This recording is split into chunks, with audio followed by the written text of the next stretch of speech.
Hoje nós vamos meditar no Evangelho de Mateus, capítulo 22, a parábola do banquete nupcial. Então Jesus, tomando a palavra, tornou a falar-lhes em parábolas, dizendo: O reino dos céus é semelhante a um certo rei que celebrou as bodas do seu filho. E enviou os seus servos a chamar os convidados para bodas, e estes não quiseram vir.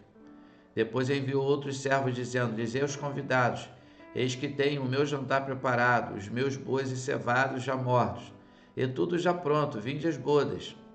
Eles, porém, não fazendo caso, foram para o seu campo, outro para o seu tráfico. E os outros, apoderando-se dos servos, os ultrajaram e mataram.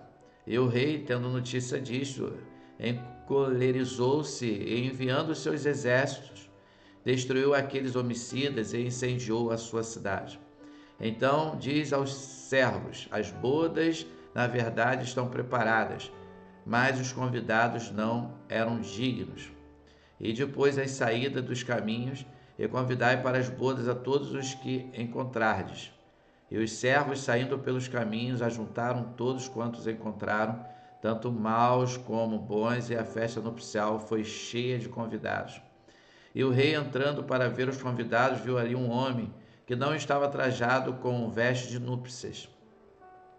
E disse-lhe: Amigo, como entraste aqui não tendo veste nupcial? E ele emudeceu. Disse então o rei aos servos: Amarrai-o de pés e mãos, levai-o e lançai-o nas trevas exteriores. Ali haverá pranto e ranger de dentes, porque muitos são chamados, mas poucos escolhidos. Essa parábola aqui é bem interessante, porque Jesus ele nos ensina a importância de nós estarmos preparados, porque sabemos que Jesus é o nosso rei e nós somos os príncipes do nosso rei. Devemos estar preparados para nos encontrar com Jesus, porque assim como Cristo é o cabeça da igreja, a igreja é a noiva de Cristo. Versículo 15 em diante: Dai a César o que é de César. Então, retirando-se os fariseus, consultaram entre si como o surpreenderiam em alguma palavra. E enviaram-lhe os seus discípulos como os herodianos, dizendo: Mestre, bem sabemos que és verdadeiro e ensinas o caminho de Deus segundo a verdade, e de ninguém se te dá, porque não olhas a aparência dos homens. Dize-nos, pois, que te parece? É lícito pagar o tributo a César ou não? Jesus, porém, conhecendo a sua malícia, disse: Por que me experimentais, hipócritas? Mostrai-me a moeda do tributo. E eles lhe apresentaram o dinheiro. E ele diz-lhes: De quem é esta efígie e esta inscrição? Diz-lhe eles: De César. Então ele lhes disse: Dai, pois, a César o que é de César e a Deus o que é de Deus. Olha que bem interessante. E eles, ouvindo isto, maravilharam-se e, deixando-o, se retiraram. Jesus sempre vencia os inimigos com a palavra, com a sabedoria. Sempre vai existir alguém tentando prejudicar a palavra de Deus. Jesus vencia os religiosos com a palavra, porque a palavra ela tem poder para libertar, para curar e transformar a vida de qualquer pessoa. Os saduceus e a ressurreição. Agora do versículo 23 até o 33. No mesmo dia chegaram junto dele os saduceus que dizem não haver ressurreição, e o interrogaram, dizendo: Mestre, Moisés disse: se morrer alguém não tendo filhos, casará o seu irmão com a mulher dele e suscitará descendência a seu irmão. Ora, houve entre nós 7 irmãos, e o primeiro, tendo casado, morreu, e não tendo descendência, deixou sua mulher a seu irmão. Da mesma sorte o segundo, e o terceiro até o 7º. Por fim, depois de todos, morreu também a mulher. Portanto, na ressurreição, de qual dos 7 será a mulher, visto que todos a possuíram? Jesus, porém, respondendo, disse-lhes: Errais, não conhecendo as Escrituras, nem o poder de Deus. porque na ressurreição nem casam, nem são dados em casamento, mas serão como os anjos de Deus no céu. E acerca da ressurreição dos mortos, não tendes lido o que Deus vos declarou dizendo? Eu sou o Deus de Abraão, o Deus de Isaque, o Deus de Jacó. Ora, Deus não é Deus dos mortos, mas dos vivos. E as turbas, ouvindo isto, ficaram maravilhadas da sua doutrina.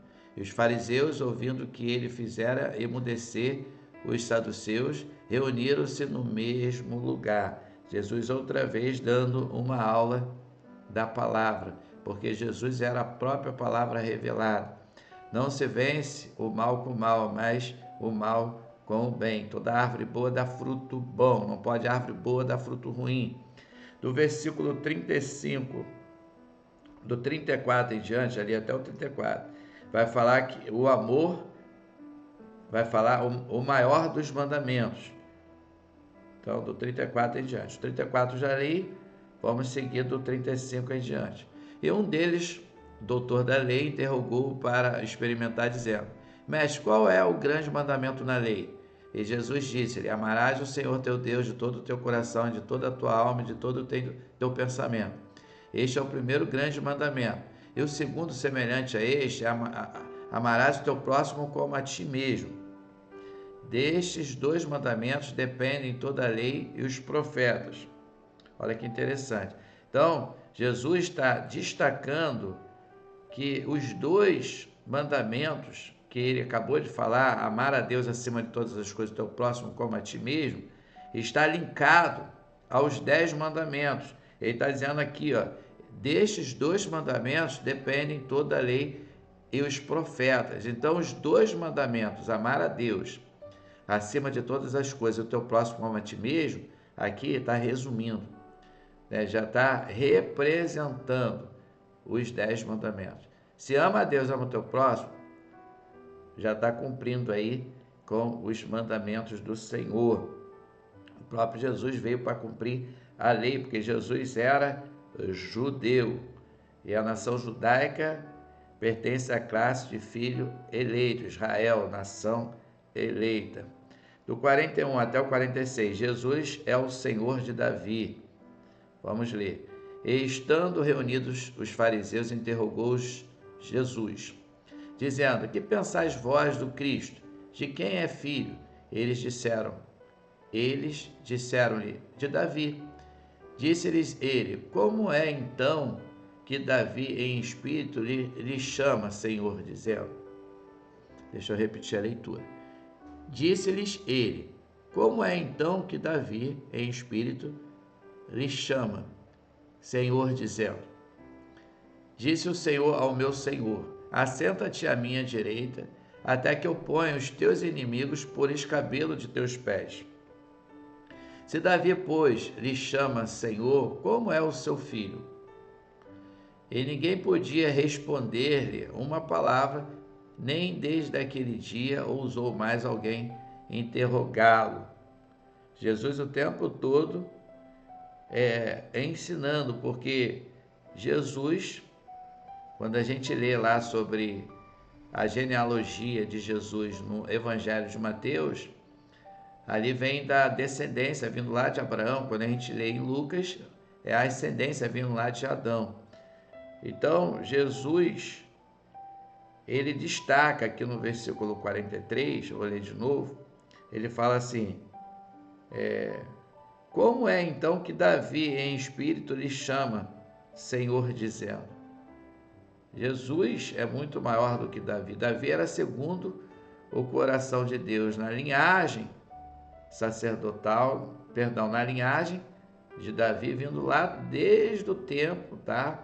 Lá do tempo de Noemi, de Ruth, e ali era tido a casa do pão.